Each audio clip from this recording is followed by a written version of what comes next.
129, Tending the Process of Creativity. I'm Kathleen Wiley, a Jungian psychoanalyst in North Carolina, and I am here with Deborah Henson-Conant, a composer, a mentor, a coach, a teacher, A performer. extraordinaire, or performer who's going to be in Salzburg soon. And we both play the harp, and that's why they call this Jung at Harp. Every week, DHC and I come together with a question we want to explore. We don't have answers, so we're here to explore and see what emerges from the creative processes of our psyche. And you are invited to join in vis-a-vis the chat. If you're watching live on whatever platform, hopefully we will be able to see the comments and share those. So, DHC, would you like to Sure, I'm start? looking. Yeah, I would. I'm looking for. Oh, I see where the chat is. Okay, great. Yeah, the reason we started talking about this is that you said, well, it's the equinox, or Yes. and we started just talking about the processes and the processes of creativity, and I realized that recently I had been looking up the words. I had reached out to my friend AI, and I'd asked this question, which was it was. Oh, what is that word? I was asking AI, what is that word when you seem to be in inaction, but in fact everything's percolating? And Mm. AI said back to me, the word you're looking for is gestating. It refers to a state where something is seemingly inactive or dormant, but in reality, there's internal activity or development is taking place, and that it's often used metaphorically to describe a process or idea that's quietly evolving. So then I was like, well, wait a minute, what is dormancy? And it was really beautiful because when this dormancy was described, it was like something is waiting for the conditions to be good for that thing to come out. And so we started thinking about, and you and I have both been in going through different things where we ended up being in inactivity for a moment and kind of feeling like, and both of us had this like, oh, I'm not doing anything, even if it's for like half an hour, something's wrong. And then we began talking about Uh, something we've talked a lot about before, which is in the strings of passion, the fifth string or fourth, whichever, is the string of practice. And it's the string in which you can practice to get something, but you can also institute or create a practice to let it get to you. mhm. And then we started putting all these ideas together and realizing that there's a way to tend to ourselves, we don't necessarily know what it is, in which we become a a gracious host to those things that we cannot do. Like Right. I was quoting Oliver Wendell Holmes, who was a doctor and a philosopher, and he had said something like, I tended to his wounds, but God healed them. Mhm. Meaning, I am not the healing force, Right. but I can support the healing force. Right. So Right. what do we then we started being like, okay, what do we do to support the those things that are dormant in us, those things that are gestating in us? Yeah. We can take, those are the actions that we can take. And this Yeah. is happening in the academy as well. We have this in Hip Harp Academy, we have this half an hour a week when we talk about what we call transformational practices. People just take on a practice, whatever they want to take on, and then they see what happens if you do that thing day after day, week after week, whether it's going outside to random acts of harping or whether it's a certain way you begin your practice. How do you set up a structure or a container or a pattern or a process so that you become open to that which you cannot actually do yourself? Yeah. It's making me think about, oh gosh, it's making me think about cycles and the principle of compensation, which, was one of Jung's basic tenets of psyche. And of course, there are were other philosophers and the alchemists who talked about that principle of compensation in other ways, but that he always said that the conscious attitude compensates the unconscious attitude, and the unconscious attitude compensates the conscious one, meaning that it's like the yin and the yang. Both sides coexist, but we're only necessarily seeing one. And I'm thinking about how we tend to not trust the cycles that we don't see or understand. And, when things are gestating or things are dormant, then we can, because we can't see it. We don't have we can't logically figure it out. um, we cannot trust it. Whereas if we have a basic trust or willingness to experiment and see what happens, then it's like when we go out to the garden in the spring. Maybe nothing's been growing there, and then all of a sudden one day something shoots up through the earth, and then within a couple of weeks there's this plant that had come back from last year, but it's been lying dormant and potential, and something's been Right. gestating. And I think that our own creative processes and our own desires, and of course for Jung, creativity was an instinct. It has these cycles, and our culture tends not to value the cycles, that we can't see producing something, that we can't see the fruits of the labor. And I think part of tending our creative process is beginning to recognize there's value in that, that there's value. Yeah, I was just writing down, what do we do in winter to support the richness of the spring? Uh, Mm, If anything, right, do we go under, do we hibernate? Do we, right. but what I was gonna just ask Chris, who comes and helps me with the garden, what do we do? Do we um I remember just hearing about in a book about a fig tree that someone was growing, in New York or something like that, in a place where a fig tree wouldn't grow. And in the winter, what they did to support that tree, they would put tires and garbage and, I mean, compost and everything around that tree, and so that that tree was completely covered up. And Mm, and yet it created warmth, so that in the spring there were the description in the book is so beautiful. There were these luscious figs in a place where figs, were not usually expected to grow. And this was important to these particular people because where they had come from, figs would grow. mm, And so what was deeply important to them and meaningful in their own lives, they were able to support that so that it could make it through a winter that was so cold. And I think, yeah. we were talking about going through something, whether it's an illness or whether it's a deadline or something that like just kind of takes us out of regular life. Right. Yeah. Yeah. I'm moved by the story and how they had to go to unusual means compared to where they'd come from in order to tend the fig tree. And that sometimes tending the creative processes for us means going to unusual means. And, other people, I'm imagining, could have looked at them and thought they were, quote, crazy. And what are you doing? And that's not the way to go about it. But yet there was something that they knew instinctively that they acted on. And I don't know, there's something about that trusting that sometimes our desire will lead us to do the exact thing we need to do, even though it's unconventional. It's Well, not the it's really, norm. yeah, and it's interesting that you're saying that, because as you were describing it, and as I'm remembering the passage um, in the book, the description of this thing, it was compost, and then it was paper, newspapers, and then it was this, and then it was old tires, until it was something that really was not attractive at all. Huh? And yet, then in the spring, in the summer, there were these luscious things.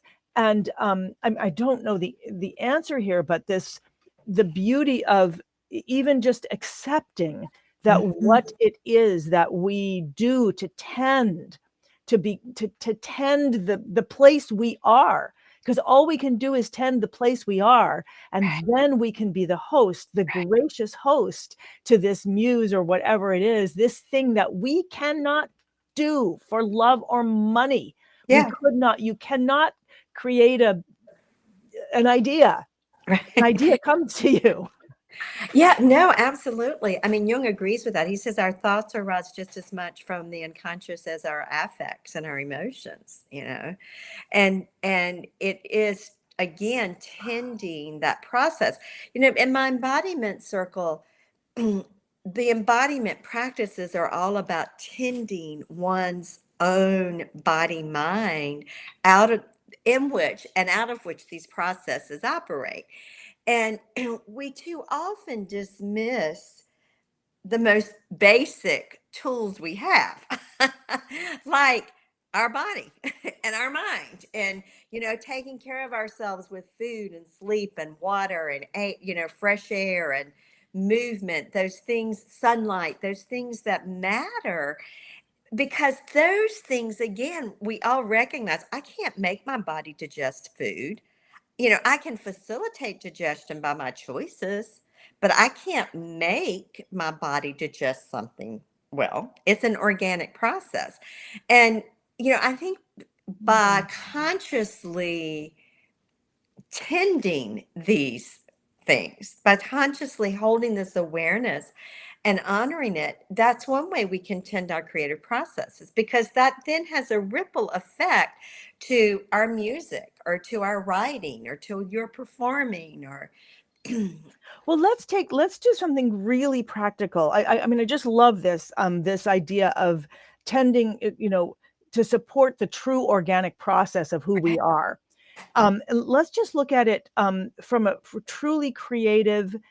Oh, yeah, and I also wrote how to become the gracious host for who you really are to right, emerge. right. So let's talk about it. I know we don't have that much time left, because we're trying to be concise. Um, to just look at this from each of our, let's, I'm going to look at it from creativity and ask you to look at it from Jung, what Jung would say. So I'm thinking to become the gracious host for who you really are as an artist. I'm discovering that one of the things that we did yesterday in Harp Time Live and what we do in the Academy which is something the members asked me to do. I did not think of this, but it is brilliant, which is to just take something simple. And I don't even know if this is on, but to take something as simple yesterday as we were taking a chord, just that, but playing it over and over again in many different ways, and then singing along with it so that it became one thing and another, and all the things that we could do. Could we do it differently? And what if we got lost and we would just keep going and just keep going for longer than we thought we could? And so many different things came up in that repetition. So it was that taking Beautiful. on of something, and it was literally, it's something. You don't even need to be a harpist to do this particular thing. I realized people couldn't see. It was literally a shape.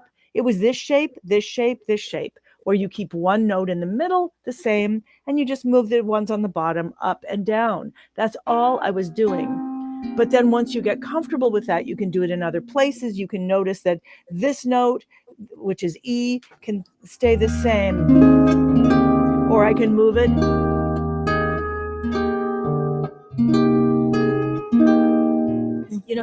You can just start playing with it, but always coming back to this one thing that you ground in, that when you get lost, it's a place to come back to. When you're feeling brave, it's a place to start out from. It's that. Mhm. So that was what I would say for creativity. And when we finished, I said to people, what did you discover? What in this? And they were like, well, first of all, and I said, would you ever do this if we weren't doing it together? And they said, I would never have spent this much time exploring one simple idea. Mm-hmm. And so is that is what I would say is how to become a gracious host. Mm-hmm. Is to actually allow the time, instead of saying, well, this isn't interesting enough, how can I do something else? But actually give that place, that muse, a place to be in, that your body becomes the host. Because you do it over and over again, your body then becomes one with that, and then it can expand organically. Right.